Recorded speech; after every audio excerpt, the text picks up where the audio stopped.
मला तुमच्या computer skills upgrade करायच्या आहे? दिशा कम्प्युटर इन्स्टिट्यूट घेऊन आले आहेत महा डिस्काउंट ऑफर। आता कोणताही कोर्स करा फक्त 1800 रुपयांमध्ये। आज संपूर्ण भारत देशामध्ये नागरिकांची भव्य पदयात्रा आयोजित करण्यात आली आहे। जो निर्गुण हत्या पाकिस्तानच्या आतंकवाद्यांनी भारतीय सामान्य नागरिकांची केली, त्यानंतर भारताच्या जवानांनी, भारताच्या सरकारने अत्यंत खंबीर पावलं उचलत पाकिस्तानातील आणि POK मधील आतंकवादी तळ उद्ध्वस्त करून टाकले। त्याची चित्र आता बाहेर येत आहेत। पहिल्या दुसऱ्या दिवशी आपल्याला फार काही दिसलं नाही, पण आता आपण दिसतंय पाकिस्तानमधनं बलुचिस्तान पण आता फुटायला सुरुवात झाली आहे। पाकिस्तानचे 3, 13 आणि 12 वाजायची पाळी आली आहे। भीक मागायची त्यांची परिस्थिती आहे आणि ते भारताशी 47 पासून आज तक चाळे करतायत। आता भारतीय नागरिकांनी एकजूट दाखवली पाहिजे। सरकारने जे पाऊल उचललं, सैनिकांनी जे शौर्य दाखवलं, त्याला मानवंदना देण्यासाठी ठाणेकर नागरिकांतर्फे नागरिकांच्या बॅनरखाली, कुठलाही राजकीय पक्ष इथे नाही, आता आम्ही कार्यकर्ते आहोत, आम्ही येणार, आम्ही पुढाकार घेतलेला आहे, परंतु राजकीय पक्षाच्या बॅनरखाली न घेता ठाणेकरांची तिरंगा पदयात्रा अशी संकल्पना ही आहे।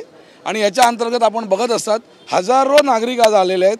5 ते 6 हजार नागरिक येण्याची अपेक्षा आहे आणि उत्स्फूर्त लोकांनी प्रतिसाद दिलेला आहे। आणि हे केवळ आणि केवळ सैनिकांना मानवंदना द्यावी, त्यांनी केलेल्या कृत्याचा भारत देशातील आम्हा नागरिकांना सार्थ अभिमान आहे। आणि मोदी सरकार असेल किंवा भारत सरकार असेल, त्यांनी जी कठोर भूमिका घेतली, लेचेपेचेगिरी करत बसले नाहीत, पानसट धोरणं घेत बसले नाही आहेत, बोटचेपेगिरी त्यांनी केली नाही। जिथे गरज आहे तिथे त्यांनी खंबीर पाऊल उचललं आणि आतंकवाद्यांना नेस्तनाबूत केलं।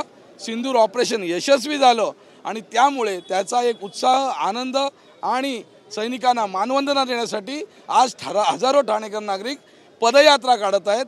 डॉक्टर बाबासाहेब आंबेडकरांचा पुतळा हे ठिकाण आम्ही निवडलं आहे, ज्यांनी घटना निर्माण केली, आणि तिथपासून ते स्टेशनला पुन्हा बाबासाहेब आंबेडकरांचा पुतळा या ठिकाणी आम्ही आजचा समारोप करणार आहेत।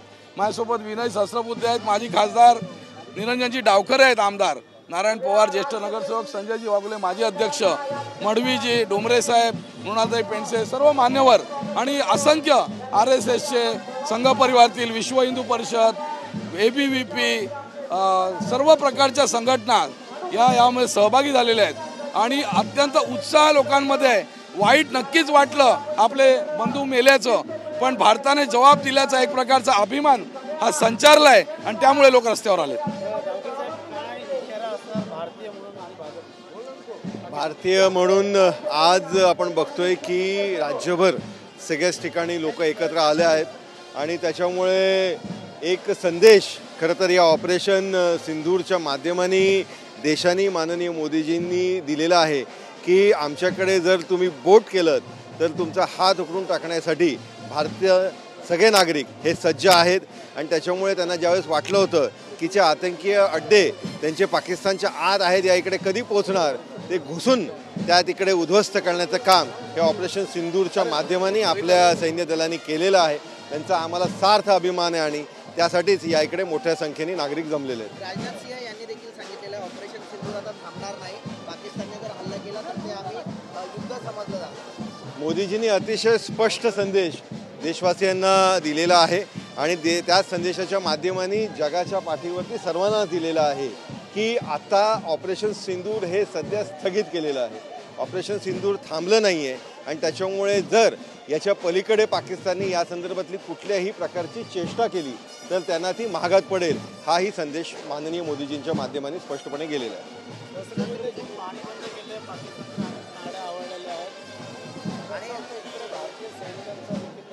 असं आहे की भारताने एक अतिशय स्पष्ट आणि खंबीर संदेश दिलेला आहे की आता क्षमा नाही।